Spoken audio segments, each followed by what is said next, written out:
퇴직을 앞둔 어느 남성이 있었습니다.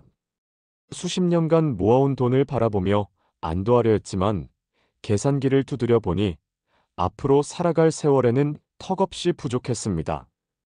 또 어떤 부부는 노후에 최소 10억 원은 필요하다는 이야기를 듣고 매일 밤 불안감에 잠을 이루지 못했습니다. 어떤 이는 준비가 모자라다는 두려움에 휩쓸려 무리한 금융상품에 가입했다가 오히려 생활이 더 팍팍해졌습니다. 언론에서는 매달 300만 원, 많게는 500만 원이 필요하다고 강조하지만 실제 은퇴 세대가 받는 연금은 그 절반에도 미치지 못합니다. 그렇다면 과연 우리는 어떤 길을 선택해야 할까요? 은퇴를 앞둔 세대에게 노후 자금은 늘 막연한 두려움의 대상입니다. 사람들은 충분히 모아야만 안전하다는 말을 반복해서 듣다 보니 당장 손에 쥔 돈이 얼마든 마음이 놓이지 않습니다. 사실 누구나 나이 들어서 생활비와 병원비가 필요하다는 건 알고 있습니다. 하지만 도대체 얼마가 있어야 하는지에 대한 답은 사람마다, 상황마다 다르지요. 중요한 건 내가 어떤 생활을 원하는가, 지금 가진 자산과 건강 상태는 어떤가, 앞으로 어떤 변화를 예상할 수 있는가 하는 점입니다. 단순히 주변에서 들려오는 거대한 수치가 아니라 내 삶에 맞는 답을 찾아야만 불필요한 공포에서 벗어날 수 있습니다. 그런데 현실은 늘 다르게 다가옵니다. 은행이나 보험사 광고에서는 10억 원 이상이 필요하다는 식의 자극적인 문구가 쏟아집니다. 당장 눈앞에 그런 돈을 가진 사람이 드물다는 사실은 외면한 채 말이지요. 실제로 통계를 보면 상위 10%만이 이런 자산 규모를 갖고 있습니다. 하지만 광고를 본 대다수 사람들은 나만 준비가 부족하다는 불안감에 휩싸이고 맙니다. 결국 과장된 정보에 휘둘려 불필요한 저축이나 무리한 금융상품 가입으로 이어지는 경우도 많습니다. 그렇게 되면 정작 지금의 삶을 누리지 못하고 노후에 대한 막연한 압박만 커지게 됩니다. 그렇다고 해서 돈이 필요 없다는 이야기를 하려는 건 아닙니다. 은퇴 후에는 누구나 생활비와 의료비가 필요합니다. 문제는 그 규모와 방식입니다. 나이가 들수록 지출의 모습도 달라집니다. 60대에는 여전히 활동이 많아 생활비가 크게 들지만 70대 이후에는 활동이 줄면서 다른 지출이 늘어나기도 합니다. 중요한 것은 누구에게나 같은 기준이 적용되지 않는다는 점입니다. 그래서 막연한 금액보다 내 삶에 맞는 균형과 준비가 필요합니다. 많은 사람들이 간과하는 사실이 있습니다. 바로 내가 가진 자산을 어떻게 유지하고 활용할 것인가입니다. 한국 가계 자산의 특징 중 하나는 부동산에 지나치게 편중되어 있다는 점입니다. 60대 이상 가구의 자산 중 80% 이상이 부동산에 묶여 있다고 합니다. 겉보기에는 큰 부자가 된 것 같지만 실제로 생활비로 쓸 현금은 부족한 경우가 많습니다. 저축액이 1,000만 원 미만인 70대 가구가 절반에 이른다는 통계는 이를 잘 보여줍니다. 그래서 은퇴 후 자산 관리의 핵심은 눈에 보이는 크기가 아니라 현금 흐름을 안정적으로 만드는 데 있습니다. 집을 지키는 것에만 집착하기보다 필요하다면 주택연금 같은 제도를 활용해 매달 안정적인 생활비를 확보하는 게 더 지혜로운 선택일 수 있습니다. 또 한 가지 중요한 점은 태도입니다. 아무리 큰 자금을 준비해도 건강을 잃거나 돈을 쓰는 방식이 불안정하다면 평안한 노후를 보내기 어렵습니다. 반대로 자금이 넉넉하지 않아도 생활비를 꼼꼼히 관리하고 긍정적인 마음가짐으로 살아간다면 만족스러운 노후를 보낼 수 있습니다. 실제로 월 170만 원의 연금과 약간의 저축으로도 안정적인 생활을 이어가는 부부들이 있습니다. 그들은 식비와 공과금을 계획적으로 조절하고 남는 돈을 비상금으로 모으며 지혜롭게 살아가고 있습니다.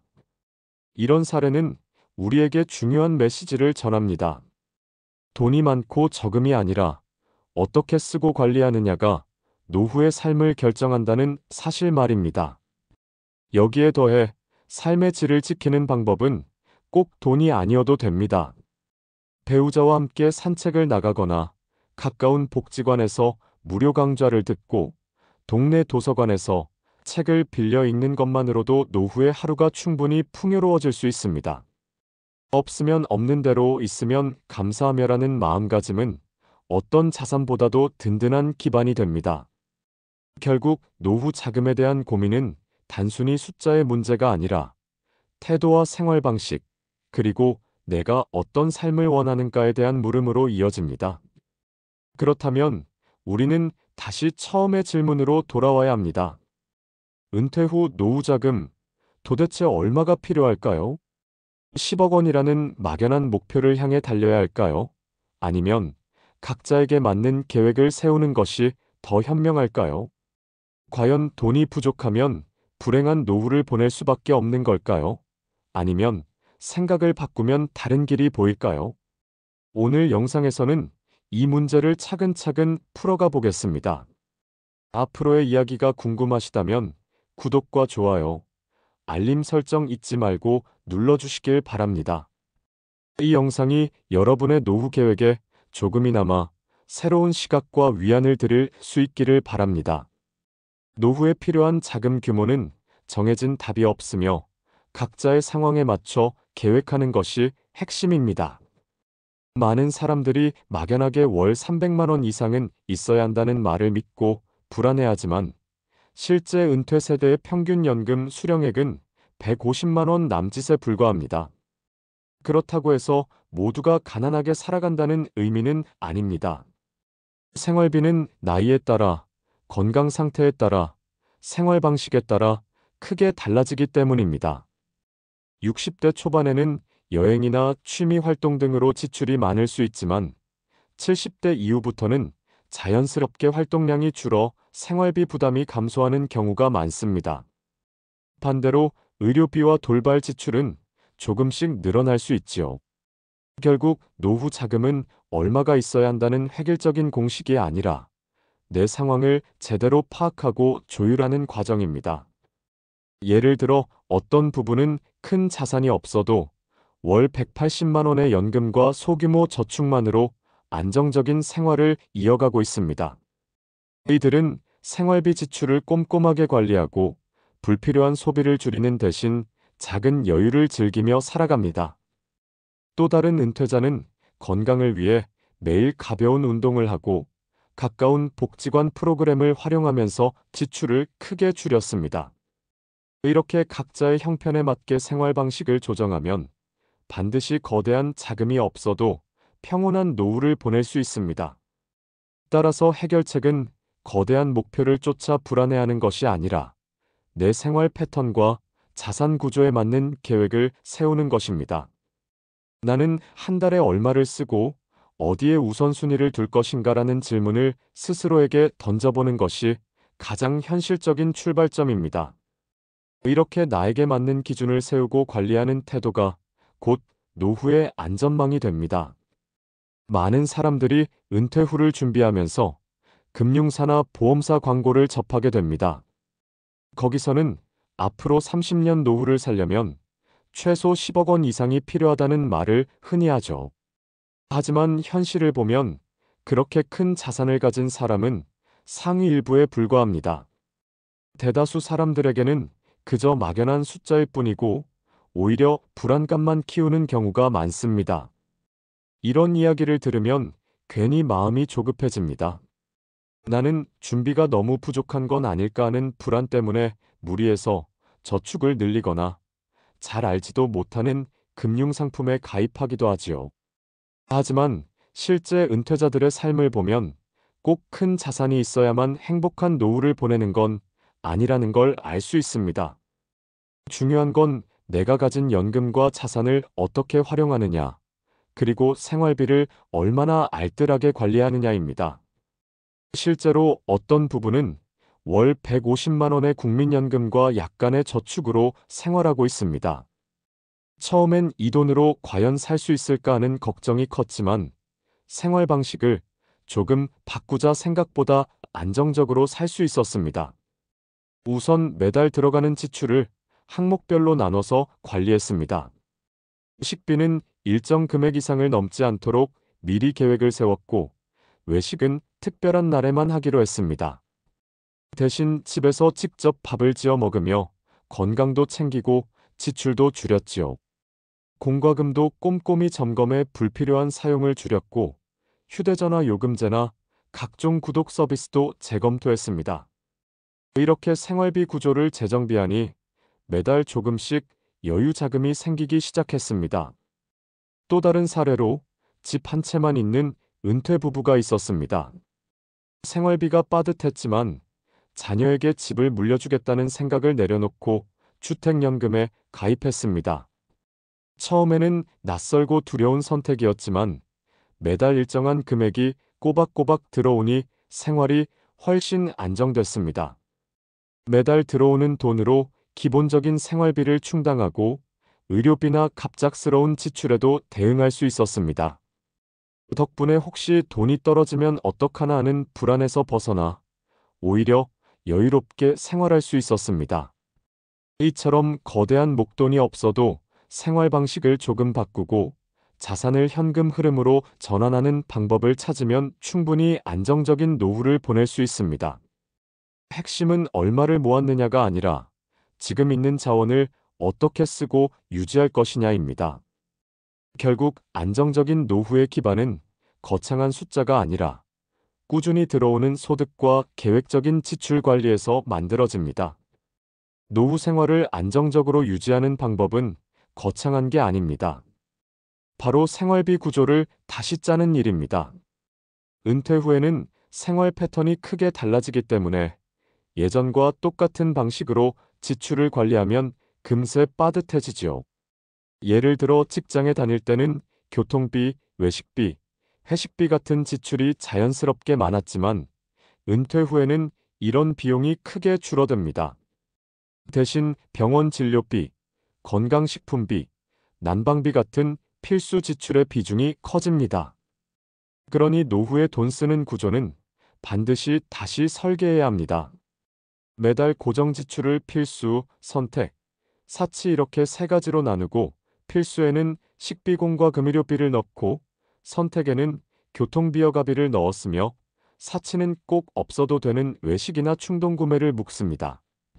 이렇게 나누고 나니 지출이 어디로 흘러가는지 한눈에 보이고 불필요한 부분을 자연스럽게 줄일 수 있습니다. 이렇게 하면 소득이 크지 않아도 생활은 안정적으로 유지할 수 있습니다. 노후의 안정은 큰 돈이 아니라 작은 돈을 어떻게 쓰고 관리하느냐에서 시작됩니다.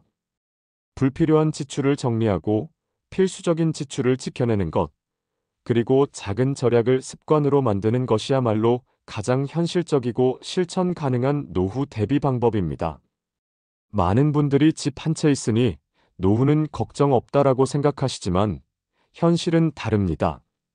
집값은 크지만 현금이 없어 생활이 불편해지는 경우가 많습니다. 통계를 보면 60대 이상 가구 자산의 80% 이상이 부동산에 묶여 있습니다. 반대로 저축액이 1,000만 원도 안 되는 70대 가구가 절반 가까이 된다고 하니 실제 생활비가 얼마나 빠듯한지 짐작이 되실 겁니다. 이렇게 돈맥경화에 빠지는 가장 큰 이유는 집은 무조건 지켜야 한다, 자녀에게 물려줘야 한다는 고정관념 때문입니다. 하지만 시각을 조금만 바꾸면 집은 든든한 생활 자산이 될 수 있습니다. 예를 들어 주택연금을 활용하는 방법이 있습니다. 한국주택금융공사의 기준으로 2억 원짜리 집을 가진 70세 부부라면 주택연금으로 매달 약 80만 원 정도를 받을 수 있습니다. 3억 원짜리 집이라면 약 120만 원 정도까지도 가능합니다. 집을 팔지 않고도 매달 안정적인 현금이 들어오는 겁니다. 또한 주택 일부를 임대해 임대료를 받는 방법도 있습니다. 예를 들어 방 2칸짜리 집에서 한 칸을 월세로 내주면 지역에 따라 다르지만 보통 30만 50만 원 정도의 임대 수익을 만들 수 있습니다. 이 돈은 연금과 합쳐져 매달 생활비를 보탬해주기 때문에 은퇴 후 생활의 안정감은 훨씬 커집니다. 결국 중요한 건 집값 자체가 아니라 그것을 어떻게 활용해서 현금 흐름으로 바꾸느냐입니다. 부동산은 자녀에게 물려주기 위해 끝까지 지켜야만 하는 짐이 아닙니다. 오히려 내 노후를 안전하게 지켜주는 든든한 도구가 될 수 있습니다. 눈에 보이는 재산 규모보다 당장 매달 들어오는 현금이 훨씬 소중하다는 점 꼭 기억하셔야 합니다. 노후를 준비할 때 우리는 흔히 돈부터 떠올립니다. 얼마를 모아야 하는지, 생활비가 얼마나 필요한지 계산하느라 마음이 무겁지요. 하지만 사실 노후의 삶을 지탱하는 건 돈만이 아닙니다. 아무리 큰 자산을 모아두었다 해도 건강을 잃거나 마음이 지쳐 있으면 그 돈은 금세 힘을 잃습니다. 반대로 자금이 넉넉하지 않아도 몸과 마음이 건강하면 생활은 의외로 단단해집니다. 실제로 많은 은퇴자들이 공통으로 말합니다. 돈도 중요하지만 건강이 있어야 쓸 수 있다라고요. 어떤 분은 젊을 때부터 꾸준히 걷기를 습관으로 삼아 70대가 된 지금도 큰 병 없이 지내고 있습니다. 특별히 돈이 드는 것도 아니고 동네 공원을 하루 30분 걷는 것만으로도 의료비를 크게 줄일 수 있었습니다. 또 다른 분은 복지관에서 무료로 열리는 강좌에 참여하며 배움의 즐거움을 이어가고 있습니다. 작은 취미와 배움이 삶에 활력을 주면서 돈을 쓰지 않아도 풍요로움을 느끼게 해주지요. 태도 역시 삶의 질을 크게 좌우합니다. 없으면 없는 대로 있으면 감사하며라는 마음가짐은 단순해 보이지만 노후의 불안을 덜어내는 강력한 힘이 됩니다. 돈이 부족하다고 해서 불행이 따라오는 건 아닙니다. 지금 가진 것을 소중히 여기고 아끼면서도 즐길 수 있는 지혜를 찾는 태도가 진짜 자산입니다. 배우자와 함께 산책을 하거나 이웃과 따뜻한 차 한 잔을 나누는 순간에도 삶의 만족도는 높아집니다. 결국 노후의 진짜 자산은 현금이나 집이 아니라 건강과 태도에서 비롯된 삶의 질입니다. 돈은 우리의 생활을 도와주는 수단일 뿐 행복 자체를 보장하지는 않습니다.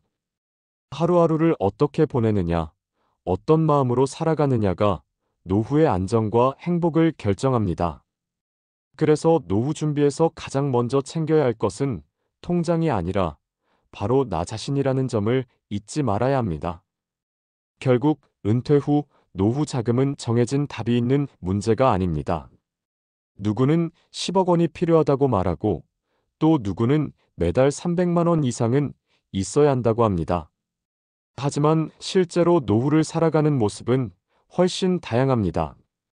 중요한 건 거대한 숫자가 아니라 내 삶에 맞는 균형을 찾아내는 지혜입니다. 생활비 구조를 다시 정리하고 불필요한 지출을 줄이며 부동산 같은 자산을 현금 흐름으로 바꾸는 것만으로도 삶은 한결 안정될 수 있습니다. 거기에 건강을 지키고 긍정적인 태도를 유지한다면 돈이 많고 적음을 떠나 만족스러운 노후를 보낼 수 있습니다. 노후를 살아가는 힘은 결국 외부에서 주어지는 것이 아니라 내가 어떤 선택을 하고 어떤 태도로 하루하루를 살아가느냐에서 비롯됩니다. 그래서 필요한 건 막연한 공포가 아니라 현실적인 계획과 지금 이 순간을 감사히 누리는 마음입니다. 여러분은 이미 충분히 잘 살아오셨습니다. 이제 남은 시간은 악착같이 버티는 노후가 아니라 여유롭고 의미 있는 삶으로 채워도 좋습니다. 오늘 이야기가 여러분의 노후 준비에 작은 길잡이가 되었기를 바랍니다. 이 영상이 도움이 되셨다면 구독과 좋아요, 알림 설정 부탁드립니다. 앞으로도 삶을 단단하게 지켜주는 지혜로운 이야기로 찾아뵙겠습니다.